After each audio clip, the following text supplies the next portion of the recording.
Mo Кытайдын, Корейлердин чиновниктери, солдаттар сыяктуу, Жок, эмне сурап атасың?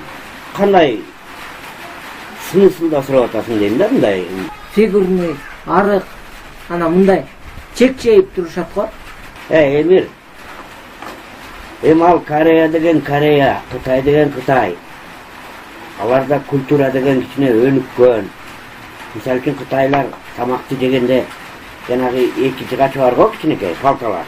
Ошо менен акырындан мынтип чөкүп тандап акырындан жейт. Корейлер болсо вилка, кашык, бычак деген бар, ошо менен мындай культурно жешет. Анан алар стройный арык болот да. А биздикилерчи? Биздикилерби? Биздикилер деген биздикилер андай жебейт да, андай чубук менен мынтип акырындан культурно жебейт. Биздики сразу эле 5 колду салат. Анан жегенде дагы чыкканга чейин малы үйү ачпайбы. Анан семиз болот да отан. Биздикилер жаман катуу жейт, биздикилер.